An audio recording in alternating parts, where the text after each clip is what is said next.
In 2022, American democracy is in crisis. Standing at this critical juncture, we at the Harpoon wanted to get at the heart of the issues by talking to everyday voters here in Maine. On Election Day, 5 of our correspondents drove up to a polling place at the Cross Insurance Center in Bangor and asked voters for their thoughts as they cast their ballots. And, pardon my language, but what the fuck do you think of Paul LePage? Not much. Okay, we're here with Drew, and... Wow. We're here in at Bangor. We're here in Bangor at the 2022 midterm elections. We're here with Drew. So, Drew, what was going through your mind when you were in the ballot box? How am I going to get more money?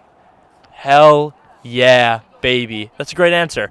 I mean, so, like, what do you think? I mean, inflation up the roof, the economy, a big issue, obviously, to you. How did that inform your decision? Whoever's spending less.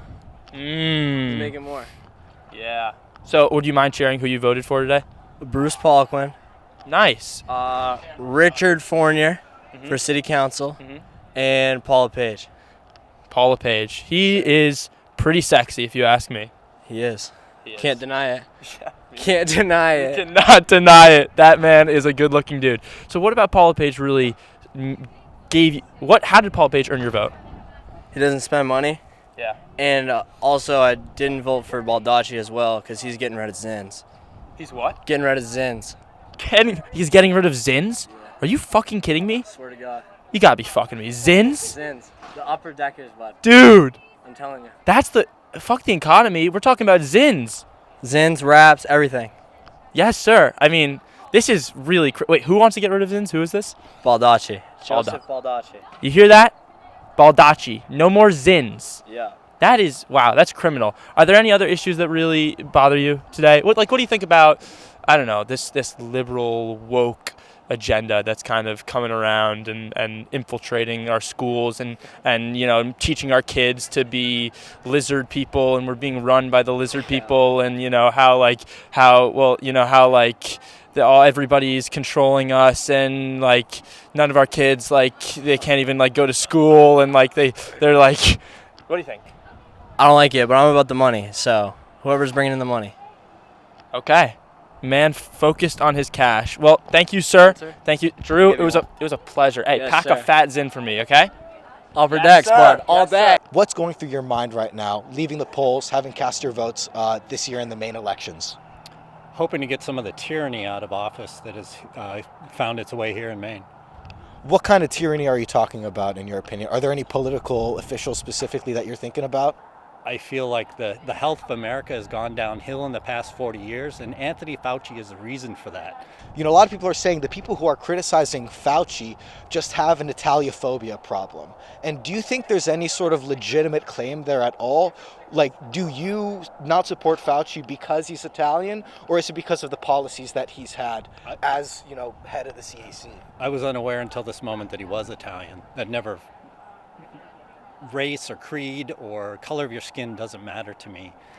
What matters is what you've got in your heart. You go back and listen to some of what Malcolm X had to say back in his day, and it's like he's speaking of what's going on now. The tyranny, the way that the Democrats are using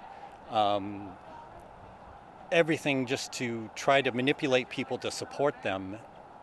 And I honestly have never chosen a party either side. This is the first time I have voted. I'm going to be 50 this year, and this is the first time I've voted since my 20s. Because I'm fed up. I'm fed up. And the next thing I'm going to do is throw my hat in the ring. Unfortunately, I've got a closet full of baggage that's going to come right along with me, and I don't care. I mean, I've personally been watching it from day one.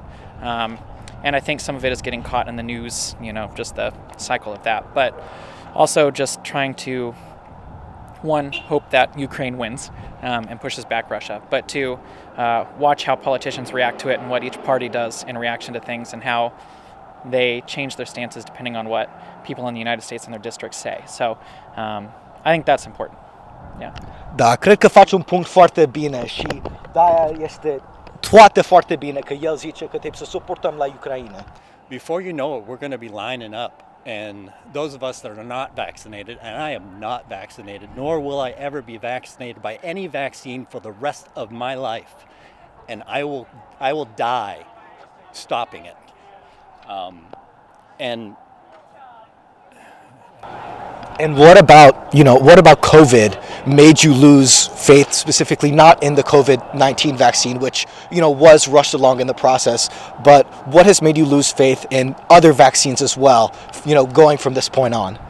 Well, educating myself on it. The aluminum adjuvants that they add to these to give you a more robust vaccine reaction does nothing but cause issues for people. I bet if we actually spent some time using some of this government money to investigate why we have such a high autism rate and why people are getting Parkinson's and a lot of these neurological disorders, they're going to find out that the glyphosate that's in all of the food that we're eating is acting as a catalyst to carry these, the aluminum and the mercury and all of these heavy metals into people's brains that are causing these things. I don't know this, I'm not a scientist, but I would love to see some science actually done around this. I live in a media blackout. I do not have Facebook. I do not have any of those social media accounts. I don't watch the network newses. I don't have cable. I don't get news. I don't want news. All they're selling is misery and murder, and I don't want anything to do with any of it. So, would you mind sharing who you voted for governor? I voted for LePage. Paul Page. Paul LePage, yeah. Nice. Does it concern you at all that his last name's a little bit like LePage, Lapage, and a little French, little, you know what I mean, a little foreign influence? I went to college up in Fort Kent, Maine, so I grew up around a lot of French people, so the last name does not bother me. No. What do you think of the French? I think they're good people. Yeah, they're pretty. I mean, Lepage, little sketchy if you ask me. But I mean, for the most part. Yeah, I'll give him the benefit of the doubt this time, just because he's really hot. Have you noticed that? Yeah, I think so. I mean, I have. Janet Mills is good looking in her day, of course. In her prime, I think. In her prime, probably good. But she's. I mean, Paul Lepage, that man. I'd go on a date with him. I think he's in his prime right now. Oh yeah. I mean, he is. So. He is. So agreed. That was the main reason, I think. Yeah. Okay. Well, it seems like you are on top of it, sir. Thank you, Bruce. No problem. Have a good night, sir. You too. We've been doing this for the last couple interviews just to sort of keep grounded in what it means to be an American. Like, would you mind joining us, or just joining me specifically in reciting the Pledge of Allegiance? I would. All right. Thank you. I pledge allegiance to the flag of the United States of America and to the republic of which it stands, one nation, under God, indivisible, with liberty and justice for all.